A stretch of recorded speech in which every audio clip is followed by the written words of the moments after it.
بسم اللہ الرحمن الرحیم لی خمسۃ اطفی بہا حر الوباء الحاطمہ المصطفیٰ والمرتضیٰ وبناہما والسیدہ۔ مولوی صداقت فریدی صاحب کا تعاقب جاری ہے، الحمدللہ ثم الحمدللہ۔ مولوی صداقت فریدی صاحب اپنی پوری ذریت سمیت اپنا ایک دعویٰ بھی ابھی تک ثابت نہیں کر سکے۔ جو انہوں نے دعویٰ کیا تھا کہ میں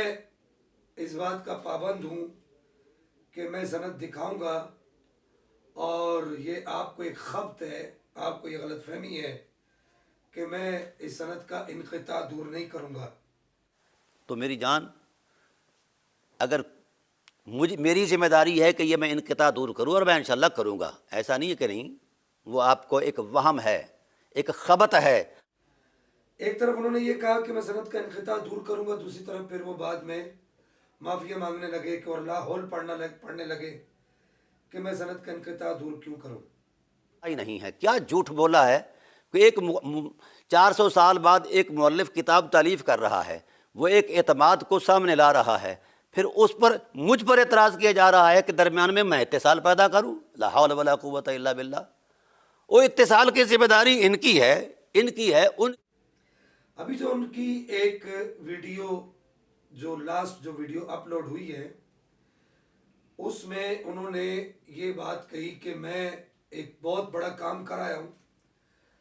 ہم آپ کو 200 سال کے فاصلے پر نہیں لے کر جاتے۔ مجھے کہا ہم آپ کو اسی دور میں جریر بن عبدالحمید پر جو جرح ہے وہ دکھاتے ہیں۔ ہم نے اپنی گزشتہ ویڈیو کے اندر مولوی صداقت فریدی صاحب کا اس بارے میں جو دجل تھا اور جو فراڈ اور دھوکہ تھا، جس کے بارے میں نبی پاک علیہ الصلوۃ والسلام نے ارشاد فرمایا، من غش فلیس منا، او کما قال، جس نے دھوکہ کیا وہ ہم میں سے نہیں ہے۔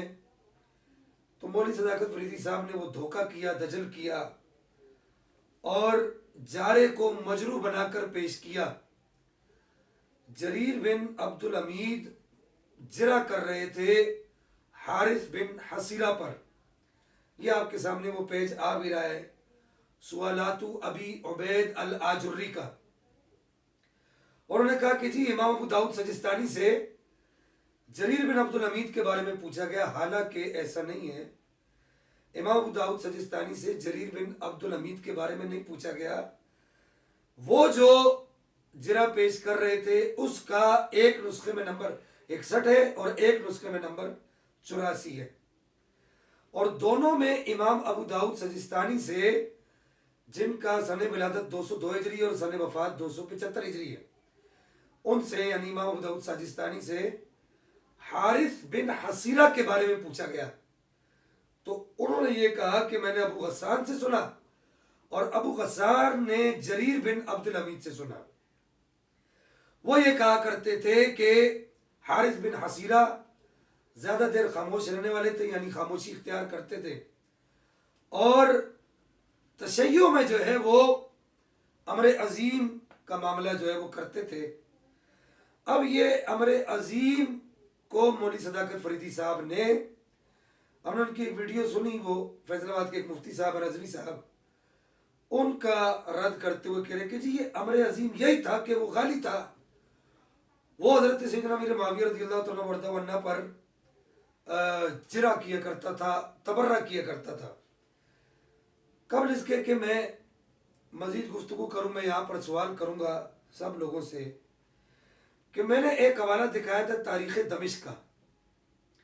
اس میں نے یہ ثابت کیا تھا سند کے ساتھ، اور اس بات کی 4 اسناد اور بھی ہیں کہ حضرت معاویہ رضی اللہ تعالیٰ وارضہ عنہ کو جب حضرت مولا کائنات مولا حضرت کرار خیبر شکن مولا علی کرم اللہ تعالیٰ کریم کی شہادت کی خبر جب پہنچی، تو مولا حضرت کرار کرم اللہ تعالیٰ کریم کی شہادت کی خبر پر حضرت امیر معاویہ نے روئے، اور آپ نے اپنی زوجہ سے یہ کہا، یہ صفحہ چل رہا ہے آپ دیکھ سکتے ہیں، اپنی زوجہ سے یہ کہا کہ تم نہیں جانتی کہ میں کیوں رو رہا ہوں، آج دنیا سے بہت بڑا علم، فقاہت اور فضل اور ایک بہت بڑی شخصیت دنیا سے چلی گئی. اسی طریقے سے ہم نے اکمال تہذیب الکمال کا ایک حوالہ پیش کیا تھا اور اس میں بتایا تھا کہ جریر بن عبد الحمید تو افضلیت شیخین کا قائل تھا, اور یہ جریر بن عبد الحمید جو ہے تمام صحابہ کرام میں بشمول آل بیت اطہار حضرت صدیق اکبر رضی اللہ تعالیٰ وردہ عنہ کو افضل مانتا تھا, جس کی افضل مانتے تھے, جس کے رد پہ انہوں نے کتاب لکھی انوار الثقلین فی رد مطلع القمرین, اور اس کتاب کے انہوں نے ٹائٹل پیج پہ یہ لکھا ہے کہ یہ کائنات کا سب سے بڑا جھوٹ ہے. اگر آپ کو جریر بن عبد الحمید رافضی لگتا ہے تو آپ اس کا یہ عقیدہ اپنا کیوں نہیں لیتے, اس کو قبول کیوں نہیں کر لیتے؟ پھر اس کے بعد مولوی صاحب آپ کو میں ایک اور بات عرض کروں کہ جریر بن عبد الحمید سے اب جو روایتیں ہیں نا سیاستہ کے اندر, اب ہم وہ روایتیں بھی لائیں گے اور آپ سے پوچھیں گے, ہم بھی پوچھیں گے ان سے, اور چوکو پتھاڑوں میں کھڑے ہو کر انشاءاللہ ان کو جگہ جگہ روک کر جہاں یہ ملیں گے, چاہے کسی خانقاہ میں ملے, کسی درسگاہ میں ملے یا کسی اسٹوڈیو میں ملے, معذرت یہ تھوڑا سا میں غلط کہہ بیٹھا, یہ تو امام بارگاہ میں ملیں گے, امام بارگاہ میں جا ملے تو ان سے وہی لوگ, اور وہاں جا کر صحابہ پر یہ بھی تبرہ میں شامل ہوتے ہوں گے, تو وہ لوگ بھی ان سے پوچھیں گے کہ ذرا یہ تو بتاؤ کہ جریر بن عبد الحمید جو ہے وہ اس حدیث کا بھی راوی ہے جو سنن ابن ماجہ کے اندر موجود ہے, اس میں بھی اس سند کے اندر بھی وہ آتا ہے کہ جس میں نبی پاک نے فرمایا لا تسبوا اصحابی. تو یہ کیسا رفض ہے اور یہ کیسا غالی رافضی ہے؟ ذرا یہ تو بتائیں کہ ایک طرف تو حضرت معاویہ سے مولا حیدر کرار کے فضائل کی روایتیں بیان کر رہے ہیں, دوسری طرف افضلیت شیخین کا قائل ہے, اور پھر اس قول کو بھی ردی کہہ رہا ہے, اس قول کو بھی منع کر رہا ہے کہ وہ کہتا ہے کہ جی حضرت عثمان پر خاموشی اختیار نہیں کیا کرو, بلکہ یہ کہا کرو کہ ابو بکر ثم عمر ثم عثمان ثم علی. تو آپ سے یہ لوگ پوچھیں گے کہ یہ کیسا رافضی ہے, یہ کیسا غالی رافضی ہے کہ جو لا تسبوا اصحابی کی روایت کو بھی نقل کرتا ہے سنن ابن ماجہ کے اندر. اس کا رقم جو ہے سنن ابن ماجہ میں 161 ہے, اس کو بھی روایت کرتا ہے, اور افضلیت شیخین کا بھی قائل ہے, اور حضرت معاویہ کی طرف سے مولا علی کے فضائل والی روایتوں میں بھی یہ موجود ہے. تو یہ کیسا رافضی ہے مولوی صاحب؟ اگر یہ رفض ہے تو پھر یہ بتائیے کہ آپ کا کیا بنے گا. یہ بات جا کر آپ اپنے ان آقاؤں سے کہیے جن کے ٹکڑے اور نوالے آپ نے کھائے ہوئے ہیں, آپ کی جھولی میں ڈلتے ہیں, اللہ جانے مہینے کے ڈلتے ہیں یا ہفتے کے ڈلتے ہیں, جتنے ٹکڑے آپ کے ڈلتے ہیں ان کے سامنے جا کر آپ یہ بات کہیں گے تو آپ کا کیا بنے گا. پھر اس کے بعد مولوی صاحب میں آپ سے یہاں پر ایک بات اور بھی پوچھنا چاہوں گا کہ آپ بار بار جو ہے مجھے بڑی عجیب و غریب باتیں کر رہے ہیں, یہاں تک کہ آپ نے میرے نسب کو بھی نہ دیکھا اور میری طرف آپ نے کفر کی نسبت کی. شاہ صاحب آپ کو بڑا قرض چکانا ہوگا, ابھی تو ہم اس طرف آئے نہیں, پہلے تو ہم تھے آپ کے ساتھ تفریح میں لگے ہوئے تھے, اب آپ میدان میں آئے ہیں اور وعدہ کیا ہے کہ ہم کھڑے ہیں, تو ہم بھی کھڑے ہیں انشاءاللہ العزیز. جب تک آپ مسلمان نہیں ہوتے اور ابو طالب علیہ السلام کے دائرہ رحمت میں نہیں آتے تب تک ہم آپ سے یہ مطالبہ کرتے رہیں گے. میں اللہ کی رضا کے لیے, رسول اللہ صلی اللہ تعالیٰ علیہ وبارک وسلم کی رضا کے لیے آپ کو اس معاملے میں معاف یہاں تو کر دوں گا, لیکن آپ کو قیامت کا دن ضرور پکڑوں گا, یہ بات یاد رکھیے گا. مجھے صرف یہ بتا دیجئے مولوی صاحب کہ آپ کو اپنی سیادت کے لیے کون سی گواہی دینی پڑے گی؟ پورے پاکستان کے سنی اور شیعہ نصابہ بٹھائیں, میں وہاں پر اپنا شجرہ نسب پڑھوں گا, کسی جگہ پر کوئی بھی جھول ہوا تو آپ بھلے جو ہے آپ جو کہیں گے میں اس کو ماننے کے لیے تیار ہوں گا. مولوی صاحب ملتان کی باؤدین زکریا کا جو ڈین تھا, جو ابھی ریٹائرڈ ہوا 1.5 سال ہوا ہے, اٹک کے رہنے والے تھے, میں نام نہیں لیتا ان کا, انہوں نے جو نسب لکھا ہے نسب نامہ سادات کا، اس میں بھی ہمارا نسب موجود ہے، آپ اس نسابہ سے بھی پوچھ سکتے ہیں۔ اور میں نے آپ کو پہلے بھی کہا کہ آپ کے دھڑک کے اندر بہت سارے ایسے لوگ ہیں جن سے آپ ہمارے بارے میں پوچھ سکتے ہیں۔ یہ سب بتانے کا مقصد یہ ہے کہ میں آپ کو بار بار کہہ رہا ہوں کہ آپ نے اچھی جگہ پر ہاتھ نہیں ڈالا، کمزور جگہ پر ہاتھ نہیں ڈالا، آپ نے جہاں ہاتھ ڈالا ہے نا اس جگہ پر ہاتھ ڈالنے کا نتیجہ یہ ہوتا ہے کہ انگلیوں کو ایسے توڑ کے نا واپس دے دیا جاتا ہے، کیونکہ یہ حیدر کرار کی اولاد ہماری نسوں میں جو خون دوڑ رہا ہے نا وہ مولا حیدر کرار کا دوڑ رہا ہے، اور جو جس دودھ کی غیرت دوڑ رہی ہے نا وہ سیدہ پاک کے دودھ کی غیرت ہے۔ آپ غلط فہمی پر ہیں مولوی صاحب، آپ نے کتنا بڑا دجل سے کام لیا انہوں نے کہ انہوں نے کس کی بات کس پر جا کر تھوپ دی۔ یا تو یہ جاہل ہے، نرے جاہل ہے کہ ان کو پتہ نہیں ہے، عبارت پڑھنا نہیں آتی، یا تو یہ جان بوجھ کر دجل سے کام لیتے ہیں۔ اہم بات یہاں پر میں آپ سے یہ کرنا چاہوں گا مولوی صاحب، یہ جو تہذیب التہذیب اور تہذیب الکمال ہے عسقلانی کی، ان دونوں کتابوں کے اندر آپ یہ کہتے ہیں کہ جو لکھا ہے اس پر اعتماد ہے، ایک ہی راوی پر 4-5 محدثین جرح بھی کرتے ہیں اور اسی راوی پر دیگر 4-5 محدثین جو ہے تعدیل بھی کرتے ہیں۔ اب آپ ان دونوں میں سے کس پر اعتماد کریں گے؟ آپ بار بار یہ سوال اٹھا رہے ہیں، آپ کو اتنی سمجھ نہیں ہے، یہ رجالی کتابوں ہی کا قاعدہ ہے، رجال ایک دوسرے پر جرح کرتے ہیں، آپ بھی تو ہم پر جرح کر رہے ہیں نا آج کل، اور ہم آج پر آپ پر کر رہے ہیں، تو اسی کو رجال کی جرح کہا جاتا ہے، اور کس کو رجال کی جرح کہا جاتا ہے۔ اور پھر اب یہ اس کا اسلوب یہ نہیں ہے تہذیب التہذیب اور تہذیب الکمال کا کہ وہ جو کہیں گے اس پر اعتماد ہوگا، بلکہ وہ تقریب التہذیب کا اسلوب ہے، وہ ہم نے آپ کو دکھایا تھا، آپ وہ بھی کھا گئے کہ انہوں نے کہا کہ میں اس کتاب میں ہر راوی پر علی کل شخص، ان کے الفاظ ہیں، ہر راوی پر معتدل تبصرہ ضرور کروں گا، میں تبصرہ کروں گا ہر راوی پر۔ تو انہوں نے 150 راویوں پر تبصرہ کیا، ان کے عقیدے لکھے، تو جریر بن عبد الحمید کا عقیدہ کیوں نہیں لکھا؟ تو وہ اس کا منہج نہیں ہے، تقریب یعنی تہذیب التہذیب اور تہذیب الکمال کا وہ منہج نہیں ہے، یہ تقریب التہذیب کا منہج ہے جس میں انہوں نے اس بات کو نقل نہیں کیا۔ مولوی صاحب یہ کتاب آپ کی میرے پاس آ گئی ہے، اس پوری کتاب پر میں نے طاہرانہ نظر ڈال دی، اور میں نے اس کے حوالے سے آپ کو ایک بری خبر بھی دے دی ہے کہ اس کے چیتڑے اڑانے کا پورا سامان الحمدللہ ثم الحمدللہ تیار ہو گیا ہے۔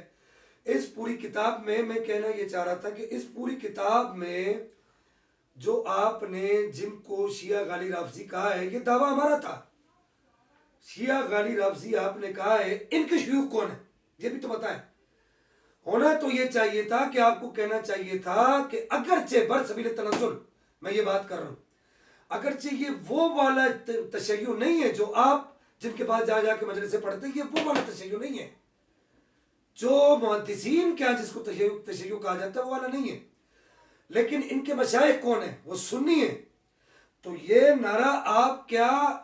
ان کے سامنے جا کر، اپنے آقاؤں کے سامنے جا کر لگائیں گے جن کے ٹکڑے آپ کی گود میں پڑے ہوئے، جن کو آپ حلال کر رہے ہیں، کہ بھائی آپ ان کو کہیں گے کہ آپ کے روافظ کو بھی ہمارے اہل سنت سے فیض پہنچا ہے، ان کو کہیں کہ فیضان اہل سنت زندہ باد، فیضان اہل سنت زندہ باد، وہ یہ نعرہ لگائیں، آپ ان کو یہ کہیں نا، اپنے اندر جرت پیدا کریں، آپ کے اندر جرت نہیں ہے۔ مظلوم جو مسلک ہے، مظلوم جو دین ہے، وہ اہل سنت ہی کا دین ہے، اس سے مظلوم دین اور کوئی نہیں ہے وہاں۔ آپ یہ کہیں گے نا تو آپ کو لگ پتہ جائے گا، آپ کی یہ جو روٹیاں چھوٹیاں لگی ہوئی ہیں سب بند ہو جائیں گی، اور پھر اصول کافی وغیرہ جو ان کی اصول اربع ہے، ان کے اندر کتنے سنی راوی ہیں، ان کو جا کر آپ کہیں نا، ابھی تو ہم وہ بھی آپ کا تیا پاچا کریں گے کہ ان کے اندر کتنے سنی راوی ہیں، ان کو جا کر آپ یہ کہیں نا، یہ ذرا نعرہ لگائیں نا ایک دفعہ بیٹھ کے بند کمرے کے اندر، جیسے آپ ویڈیو بناتے ہیں ایسے ہی کرتے، ویڈیو بنا کے آپ یہ کہتے ہیں کہ جی روافظ آج کے بعد یہ نعرہ لگائیں، شیعہ حضرات یہ نعرہ لگائیں کہ فیضان اہل سنت زندہ باد، فیضان اہل سنت زندہ باد۔ اس پوری کتاب کے اندر آپ نے جتنے بھی جو شیوخ ذکر کیے ان کے استاد کون تھے یہ بھی تو بتائیں نا، یہ تو دعویٰ ہمارا بنتا ہے کہ ان لوگوں تک بھی فیض اہل سنت ہی کے ذریعے سے پہنچا ہے۔ اور دوسری بات، آپ کی اس پوری کتاب میں آپ میں جتنے راوی ذکر کیے. دوسری بات اس کتاب کے حوالے سے، اس پوری کتاب میں آپ نے جتنے بھی راوی ذکر کیے ہیں ان سارے کے سارے راویوں میں سے کسی ایک راوی سے اہل سنت کے مذہب کا، مسلک کا وہ مسئلہ دکھا دیں کہ جس ایک راوی پر پورے مذہب اہل سنت کی بنیاد کھڑی ہو، یعنی اس کی روایت پر مذہب اہل سنت کی بنیاد کھڑی ہوئی ہو. آپ نہیں دکھا سکتے مولوی صاحب، کبھی بھی آپ نہیں دکھا سکتے.